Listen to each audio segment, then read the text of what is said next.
Hello दोस्तों, आप सभी का स्वागत है इसके टेक्निकल क्लासेस में।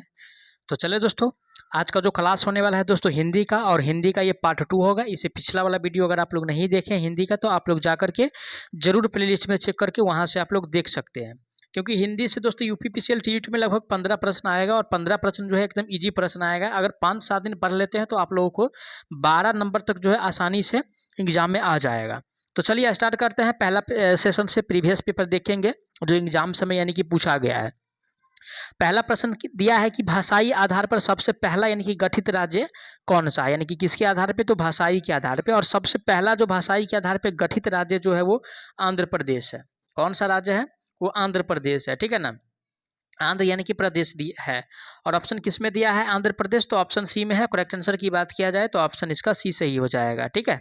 चलिए आगे बढ़ते हैं नेक्स्ट प्रश्न पे। आज का अगला प्रश्न दिया हुआ है, क्वेश्चंस में कह रहा है कि संविधान में हिंदी को राज्यसभा के रूप में मान्यता कब मिला था, ठीक है ना।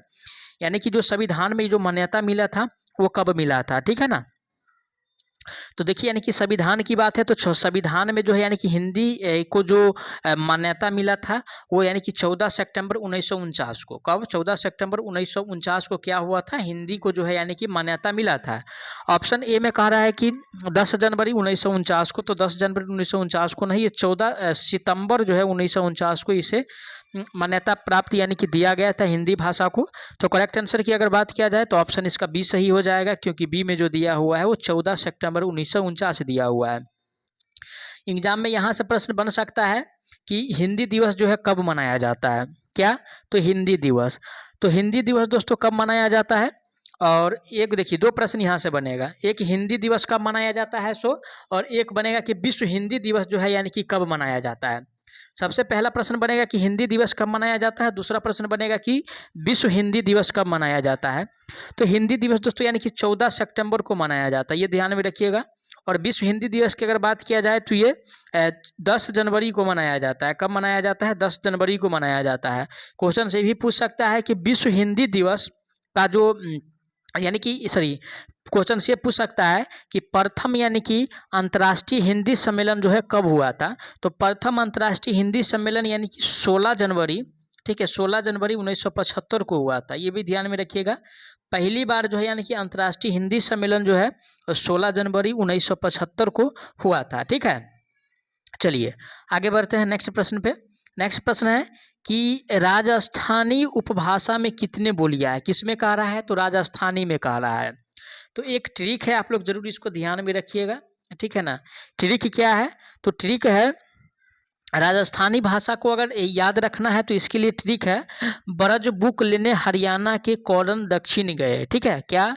ब्रज बुक लेने, ठीक है, यानी कि ब्रज बुक लेने हरियाणा के कौरन दक्षिण गए।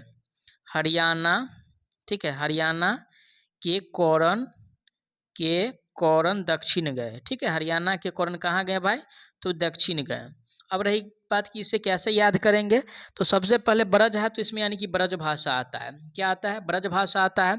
उसके बाद बू है तो बुंदेली आ जाएगा, ठीक है। उसके बाद जो है क आता है तो क का मतलब यानी कि क्या हो जाएगा? तो कन्नौजी हो जाएगा, ठीक है। उसके बाद जो नंबर आता है किसका आता है? यानी कि हरियाणा का, तो हरियाणा से हरियाणवी हो जाएगा, ठीक है, ये भी ध्यान में रखिएगा। और साथ ही साथ यानी कि लास्ट जो बनता है यानी कि कहाँ गए थे, तो यानी कि के आ गया, ठीक है ना। तो इसके लिए यानी कि कोरबी आ जाएगा। कहाँ गया था? तो कोरम गया था, तो कोरबी आ गया, ठीक है। तो ये भाषा है पांच जो है ये आप लोग ध्यान रखिएगा, ठीक है ना। चलिए आगे बढ़ते हैं। और देखिए ट्रिक लगाने वाला है कि ये कितने भाषा है, तो ठीक है, अगर उसको कैलकुलेट कीजिएगा, मैं जितना बताया हूँ तो टोटल जो पूरेगा दोस्तों यानी कि 4 पूरेगा, ठीक है ना, 4 पूरेगा। पहला यानी कि ब्रज भाषा है, उसके बाद बुंदेली है, कन्नौजी है, हरियाणवी है, ठीक है ना। आगे बढ़ते हैं नए प्रश्न पे। अगला प्रश्न दिया हुआ है कि कौरवी बोली का उपनाम क्या है? किसका कह रहा है? तो कौरवी का। तो देखिए दोस्तों यानी कि कौरवी बोली का अगर उपनाम की अगर बात किया जाए तो कौरवी बोली का जो उपनाम है वो खड़ी बोली है। क्या है? तो खड़ी बोली है। किस कौन सा बोली का? तो कौरवी का। और ऑप्शन जो दिया है खड़ी बोली वो सी में है। करेक्ट आंसर जो होगा ऑप्शन इसका सी सही हो जाएगा। अगला प्रश्न दिया हुआ है कि 21वें संशोधन 1967 द्वारा कौन सी भाषा जोड़ी गई थी, ठीक है। तो 21वें संशोधन 1967 द्वारा जो भाषा यानी कि जोड़ा गया था, ठीक है, ये भाषा की अगर बात किया जाए तो ये भाषा आपको यानी कि सिंधी था। कौन सा भाषा था भाई? तो ये सिंधी भाषा था जो 21वें संशोधन 1967 में जोड़ा गया था। ये ध्यान में रखिएगा। ऑप्शन किस में दिया है? सिंधी। तो ऑप्शन ए में है। करेक्ट आंसर की बात किया जाए तो ऑप्शन इसका ए सही हो जाएगा। आगे बढ़ते हैं। अगला प्रश्न दिया है, वर्तमान में मान्यता प्राप्त भाषाओं की संख्या कितना है? ठीक है, यानी कि वर्तमान में जो भाषाओं प्राप्त है वो उसकी जो संख्या है वो कितना है? ठीक है ना। तो वर्तमान में यानी कि जो भाषाएं प्राप्त है उसकी संख्या की अगर बात किया जाए दोस्तों, तो टोटल जो भाषा है, ठीक है, वो 22 है। कितना है?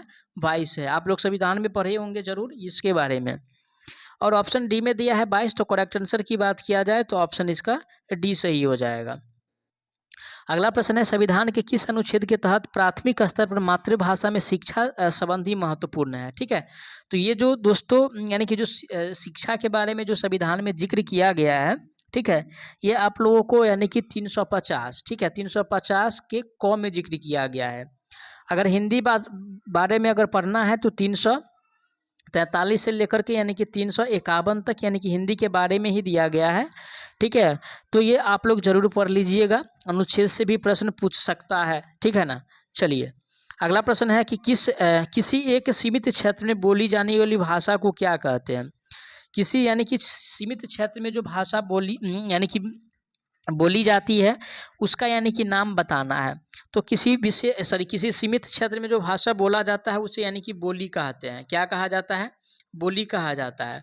ऑप्शन किस में दिया है? बोली। तो ऑप्शन यानी कि बी में है। करेक्ट आंसर की बात किया जाए तो ऑप्शन इसका बी सही हो जाएगा। आगे बढ़ेंगे नेक्स्ट प्रश्न पे। नेक्स्ट प्रश्न दिया है कि भारत में सर्वाधिक बोली जाने वाली भाषा है, तो सबसे ज़्यादा कौन सी भाषा बोला जाता है भारत में, बोली जाती है? तो सबसे ज़्यादा जो भाषा बोली जाती है वो हिंदी भाषा है। कौन सी भाषा है? हिंदी भाषा सबसे ज़्यादा यानी कि बोली जाती है। ऑप्शन किस में दिया हुआ है? तो ऑप्शन ए में दिया है हिंदी भाषा। करेक्ट आंसर की बात किया जाए तो ऑप्शन इसका ए सही हो जाएगा, क्योंकि ए में जो दिया हुआ है वो हिंदी भाषा दिया हुआ है। आगे बढ़ेंगे। नेक्स्ट प्रश्न है, काव्य भाषा के रूप में प्रसिद्ध है। कौन सी भाषा? तो काव्य भाषा के रूप में। तो काव्य भाषा के रूप में जो प्रसिद्ध है दोस्तों, ये ब्रज भाषा प्रसिद्ध है। कौन सा? तो ब्रज भाषा जो है वो काव्य भाषा के रूप में प्रसिद्ध है। ऑप्शन किस में दिया है? ब्रज भाषा। तो ऑप्शन ए में है। करेक्ट आंसर की बात किया जाए तो ऑप्शन इसका ए सही हो जाएगा। मेवाती की बात किया जाए तो मेवाती ये काव्य भाषा के रूप में प्रसिद्ध नहीं है, ना गढ़वाली प्रसिद्ध है, ना बुंदेली प्रसिद्ध है। आज का अगला प्रश्न है, राजस्थानी भाषा किस अपभ्रंश से आई है? ठीक है, कौन सा भाषा? तो राजस्थानी भाषा। देखिए अपभ्रंश से जो है प्रश्न आप लोगों से पूछा जाएगा। तो सबसे पहले यानी कि जो सौरसेनी अपभ्रंश की अगर बात कर लिया जाए तो पश्चिमी हिंदी, ठीक है, पश्चिमी हिंदी। उसके साथ साथ दूसरा नंबर पे अगर बात किया जाए तो राजस्थानी हिंदी, ठीक है, राजस्थानी हिंदी। और एक जो हो जाएगा दोस्तों गुजराती हिंदी आ जाएगा। क्या आ जाएगा? गुजराती हिंदी आ जाएगा। इस तीनों में जो अपभ्रंश है दोस्तों वो सौरसेनी अपभ्रंश है। कौन सा अपभ्रंश है? सौरसेनी अपभ्रंश है। और ऑप्शन किस में दिया है? सौरसेनी अपभ्रंश। तो ऑप्शन बी में है। करेक्ट आंसर की बात किया जाए तो ऑप्शन इसका बी सही हो जाएगा। पश्चिमी हिंदी का ट्रिक है कि ब्रज बुक लेने हरियाणा के कोरंग दक्षिण गए। ठीक है, इसमें यानी कि जो भाषा बोला जाता है उसका यानी कि इसमें जिक्र किया गया है, वो ट्रिक के हिसाब से आप लोग जरूर याद कर लीजिएगा। और राजस्थानी हिंदी का ट्रिक है कि मामा येवा लेने जयपुर गए। ठीक है ना। चलिए आगे बढ़ते हैं।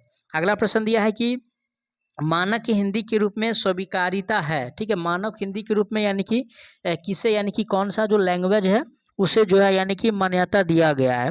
तो मानक हिंदी के रूप में जो खड़ी बोली है ना, यानी कि खड़ी बोली जो है उसे यानी कि मान्यता दिया गया है। खड़ी बोली को किसे? तो खड़ी बोली को जो है यानी कि मान्यता दिया गया है।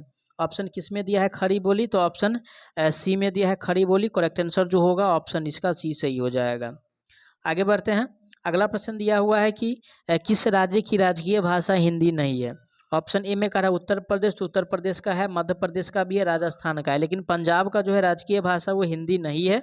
नहीं वाला पहचाना था। राइट आंसर इसका सी सही हो जाएगा। तो चलिए दोस्तों फिर नेक्स्ट पार्ट में जो प्रश्न बचा हुआ है उसको कराएंगे। तब तक के लिए